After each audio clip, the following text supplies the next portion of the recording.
chaud, c'est la séquence où on pousse les murs de l'investissement. Et là, littéralement, puisqu'on va parler de murs bien physiques, on va parler d'appartements, en tout cas de biens immobiliers qu'on peut acquérir grâce à des cryptos. Alexandre Lebeau est avec nous. Bonjour Alexandre. Bonjour Lorraine. Tu es directeur juridique de la banque de Lubac qui est assez associée à l'univers crypto. Vous avez accompagné une transaction de quelqu'un qui a acheté un appart du côté de Lyon. Tu vas nous raconter ça. Exactement. Grâce à ces cryptos, c'était un rêve de geek. C'est en train de devenir une réalité non seulement légale, mais surtout une réalité légale française. Raconte-nous en 2-3 mots, en 2-3 chiffres, ce qui s'est passé autour de cette vente-achat d'appartements. En quelques mots, comme tu le sais, tu l'as dit, effectivement, la banque de Lubac est une des premières institutions bancaires françaises qui a été enregistrée en qualité de prestataire sur actifs numériques. Un PSAN. Un PSAN, exactement. Et en tant que PSAN, la banque de Lubac a pour ambition de mettre les cryptoactifs au cœur de la gestion patrimoniale de ses clients. Les cryptoactifs, aujourd'hui, ce n'est plus simplement un outil de spéculation, c'est un actif à part entière, c'est un actif qui aujourd'hui est placé chez plus de 10% des Français, et c'est un réel actif au cœur de la gestion patrimoniale, et nous, notre ambition, c'est d'en faire cet actif-là. Et donc, forcément, quand on parle gestion patrimoniale, on parle également immobilier. Oui.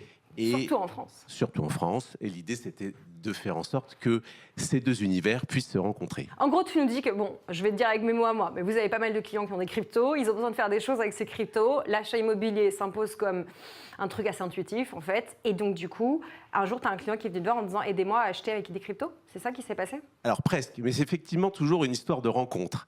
À l'occasion d'un échange autour des cryptoactifs, j'ai eu l'occasion de discuter notamment avec des notaires et avec des investisseurs qui s'intéressaient de très près au sujet. Et on a eu pour ambition, ensemble, de construire ce projet pour lui donner un cadre totalement sécurisé, de nature à permettre la réalisation d'une telle transaction de bout en bout en gardant tous les marqueurs d'une opération immobilière classique. Et oui, parce qu'on n'achète pas un appart comme ça. Il y a le tampon d'un notaire, il y a de l'argent qui est séquestré. En fait, la nuance, je vais aller tout de suite droit au but, c'est qu'on n'achète pas en crypto, on échange. Presque. Alors déjà, d'une part... Dis-le-moi mieux. Alors déjà, quand je parlais de garder les marqueurs d'une opération immobilière classique, c'est très important parce que d'un côté, tu vas avoir un acquéreur et lui a des cryptoactifs et souhaite les utiliser pour acheter un bien immobilier, en tout ou partie. Ça peut être une partie en euros et une partie en crypto. Et de l'autre, on va avoir un vendeur. Mais ce vendeur, peut-être qu'il ne connaît pas l'écosystème des cryptoactifs, peut-être qu'il ne souhaite pas conserver des cryptoactifs. Peut-être qu'il n'a pas envie de vendre son appart en échange de crypto. Exactement, exactement. Et donc, l'ambition du projet, c'est de se faire se rencontrer autour d'un même univers, l'immobilier, deux acteurs, un acheteur et un vendeur, qui n'ont pas forcément les mêmes référentiels. Ça, c'est extrêmement important. Et c'était le point de départ du projet. Et tu parlais effectivement d'échange, alors ça n'est pas tout à fait le mécanisme de l'échange, mais l'idée, c'est effectivement de dire, nous allons faire une opération immobilière classique, un passage chez le notaire, un acte notarié, l'ensemble de l'opération est sécurisé, et à l'issue de l'opération, le vendeur a le choix soit de conserver les cryptoactifs, soit de demander à ce que l'on convertisse tout ou partie de ces cryptoactifs en euros pour pouvoir récupérer la somme.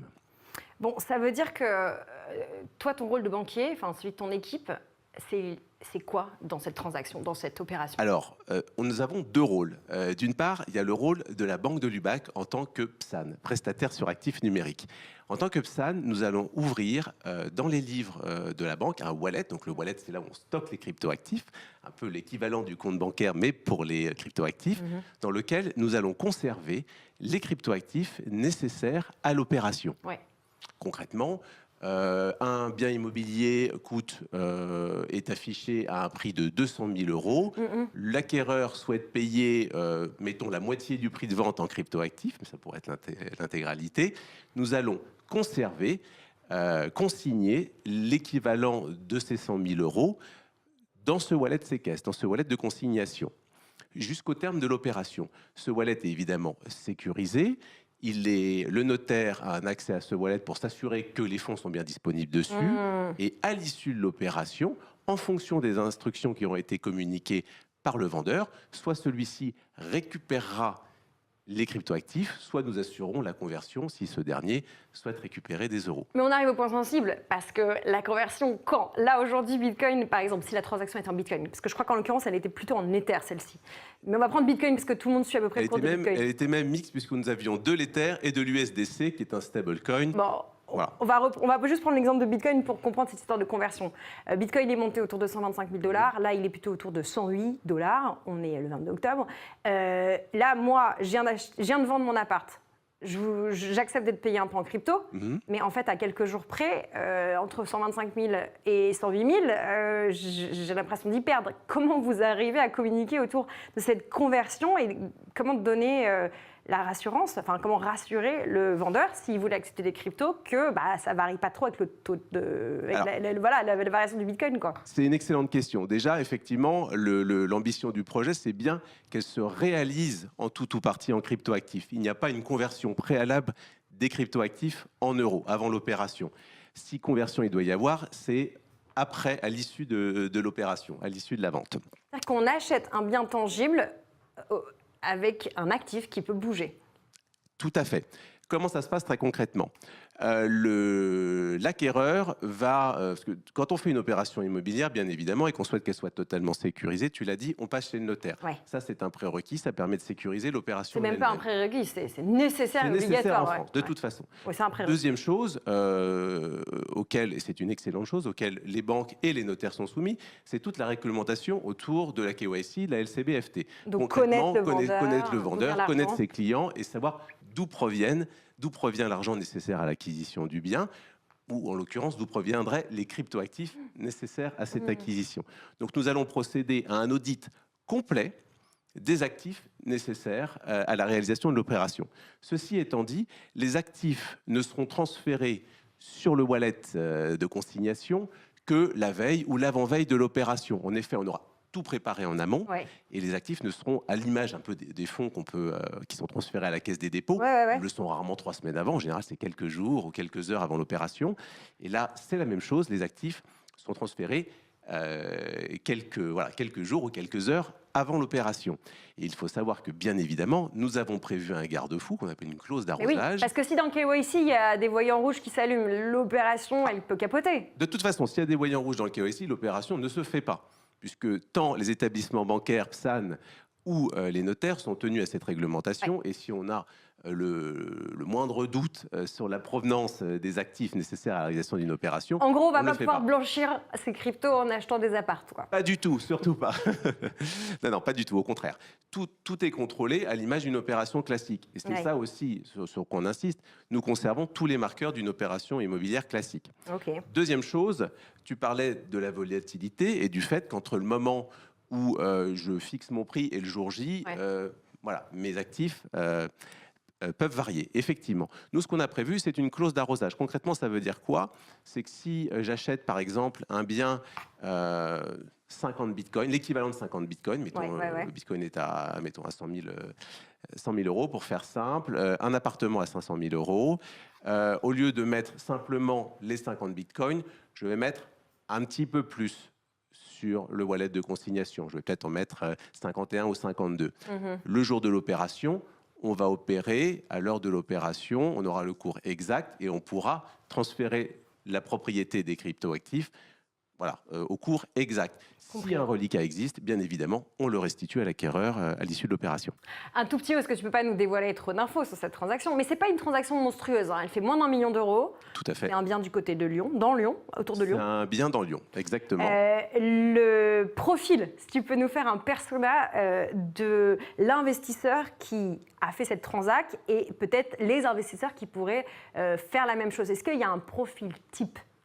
Alors, profil type, je ne sais pas. En tout cas, il n'y a pas assez de transactions. Mais en tout cas, il faut forcément un profil de quelqu'un qui, à un moment donné, s'est intéressé aux cryptoactifs, a investi dans les cryptoactifs et est en mesure aujourd'hui de dégager un certain nombre de cryptoactifs pour faire ce type d'opération. En mesure ou en nécessité ? Parce qu'on pense à tous ceux peut-être qui ont gagné pas mal d'argent avec les cryptos, mais qui ne sont peut-être pas diversifiés du tout sur d'autres classes d'actifs. Exactement. Et qui sont coincés avec des cryptos et qui ont besoin d'en faire quelque chose. Exactement. Et là, on a un cas très concret, c'est très intéressant, puisque j'ai un acheteur particulier et un vendeur professionnel. J'en profite d'ailleurs pour remercier voilà, toutes les personnes qui ont travaillé sur cette opération, notamment l'acheteur, le vendeur et les deux notaires qui nous ont accompagnés, puisque c'est un projet qu'on a co-construit, donc c'était passionnant. Et effectivement, on a un investisseur qui souhaite acheter un bien locatif de rendement, et de l'autre côté, un professionnel qui est évidemment dans l'écosystème crypto et qui avait pour ambition de vendre en tout ou partie son bien cryptoactif.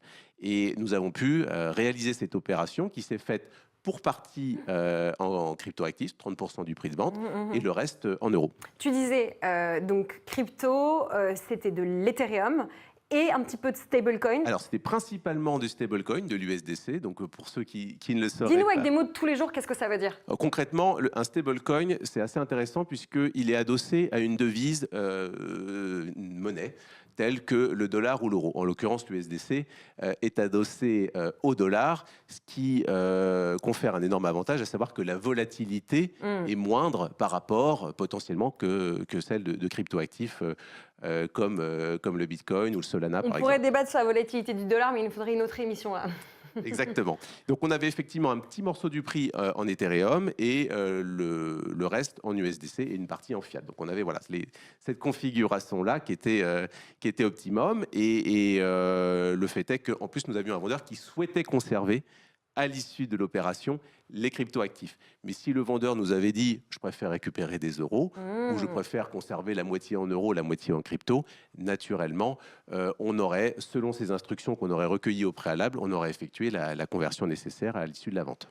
Intéressant. On imagine qu'il y a eu pas mal d'heures de travail autour de ce premier dossier.